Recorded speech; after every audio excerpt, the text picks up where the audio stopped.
we've looked at the basics and the 4-stage input, and part of that input, the most important part, is the CPU, and we've looked at zeros and ones and how they go in and out. So now what we're going to have a look at is focus more in on the CPU itself. And as you can see, we spoke about memory and we spoke about the CPU. But on here now, you can actually see that the CPU is split up into 3 different things. We have something called a control unit, we have something called the arithmetic and logic unit, and we have a registry, which is immediate memory that's right there, a bit like a waiting room, waiting for it to go into the arithmetic and logic unit to be worked on. And then we have our RAM memory, which we can send information backwards and forwards. So we're now going to have a look at what goes on in the CPU and how it carries out instructions. And the instructions that what it's going to do is how to add 2 numbers together. So we're going to go through a process of what it would do to add these 2 numbers together.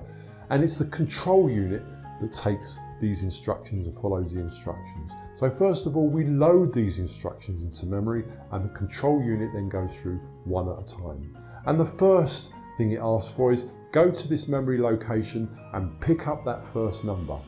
The second instruction would be go and get that second number and place that into the registry. So it will put that number now into the registry, which is the rating. It will then say, okay, now go to this memory address where the second number is waiting for you. Then fetch that second number from memory and then put it into the registry. So now that's in the waiting room too. So we have 2 numbers now that are there ready to be added together. However, they're not added together in the registry. That's done by arithmetic and logic unit. So we take the next step, number 5, we take the first number to the ALU, then we take the second number to the ALU. So now both of the numbers are actually in the theatre, getting ready for something to be done to them. And of course, the next bit is let's add them together. So we add the 2 numbers together, and by the way, the only thing a computer can do is add binary together. But it uses something called the 2's complement, which you can go and have a look at, and that allows it to do all sorts of things, addition, subtraction, with the zeros and ones that we send in there. So our 2 numbers are now added together and we have a result. So what happens next? Well, the instruction is take the result and store it into memory, and the job's done. Now that's a very simplified view, but that's basically what happens. And instead of just happening as slow as I've been through it, these are happening at lightning speeds, faster than we can think about, depending how quick the computer is. So this thing that's doing all the work, this processor, okay, it's usually called a chip. And there are 2 types of chips, one called a CISC or a RISC chip, and one stands for Complex Instruction Set Chip, or a Reduced Instruction Set Chip, or computing. And the first one, the architecture is generally made by Intel or a company called AMD, and it's mostly used by desktop or laptop computers. There's also the RISC chips, Reduced Instruction Set Computing or chips, are used by the ARM architecture. You might have heard of those before, and it's used by smartphones and tablets. Also, it's actually used inside some computers as well. Now, the key difference between the 2 CPUs are instructions. The RISC set has fewer instructions than the CISC chips. The CISC chips generally have hundreds of instructions, whereas RISC usually has a lot less than that. For complex tasks, the RISC CPUs must combine simple operations that their reduced instruction sets can work together. And the instruction cycle in a CISC chip is more complex than the RISC, so RISC can be more efficient at performing those simple tasks. So the differences are physical size, I guess. In order to handle all those different instructions, the CISC chips are much larger and require a lot more silicon to make. As far as speed goes, the RISC CPUs run at lower clock speeds than the CISC. chips do. They can perform simpler tasks more quickly than our complex instruction set chips. More intensive tasks will be better on a complex instruction set chip. Smartphones and tablets are generally not used to do intensive tasks like playing the most high-spec advanced games, although things are changing. So what about energy consumptions? Well, because the CIS chips, the complex instruction set chips, are larger, they use more electricity. Now, RISC CPUs are designed to use less power and they can go into sleep mode when they're not active. So actually, it saves those particular power. And as far as the design goes, smartphones and tablets, their processing architecture can put the processing architecture on the chip. And as RISC CPUs are much smaller than complex instruction set chips, then there are more functions, including memory, can be combined with the CPU in one chip. Complex instruction set chips are usually built into systems which have something like a heatsink and a fan. And you've probably seen those sometimes where the computer's doing so much that it's hurting its brain and then it gets quite hot and you can hear the fans go on. Smartphone tablets don't have to have the space for the sinks or the fans, hence that's why it makes it easier for them to put them into things like smartphones and tablets. The upshot of this all is that RISC CPUs use less power and they're a lot cheaper to make, which is why they probably are the way forward as we go through. So what about instructions? Because we don't do one instruction every second, we do quite a lot as time goes on. So how do we measure those instructions? The control unit reads one instruction after another, but it does it very quickly. And if we have a look at what we call the clock speed cycle per second, we measure this in gigahertz. So if you see something with gigahertz, you can now measure it. And a CPU with a clock speed of 3.2 gigahertz executes 3.2 billion cycles per second. That's what makes these things look like they're intelligent. It's the speed.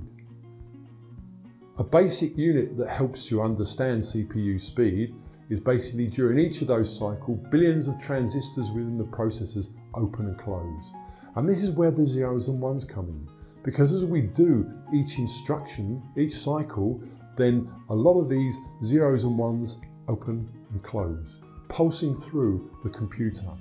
And a processor with a higher clock speed will generally outperform a processor with a lower clock speed.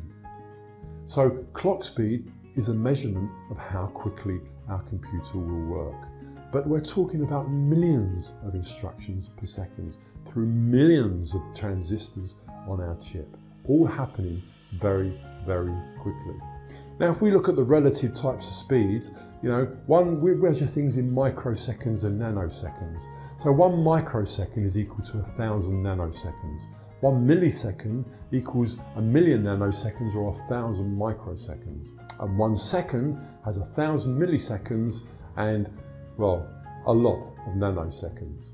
Memory speed is generally measured in nanoseconds. So like a 10 gigabyte Ethernet work speed is in microseconds, something like 50. Flash speed is in microseconds between 20 to 500 plus. Disk speed in milliseconds is between 4 and 7. Now there's a big difference here, and we can't see that difference because these speeds are so slow to us. But if we look at them relatively, so let's say it took a minute to do something in memory. Now I know I just told you it took nanoseconds, but the sake of analogy and our comparison we can understand, let's call it a minute. So if we called it a minute, then over the network, it would take a week or two to send information backwards and forwards. Backwards and forwards to a flash drive, it would take a month or two to send that information. And on a hard disk, well, we're looking at about 10 years or a decade. So that's the relative speeds. Another way of looking at it, if we look at it in layman terms, if memory is a minute, networks are weeks, flash is months, and disk is decades. So that's the relative difference between them all.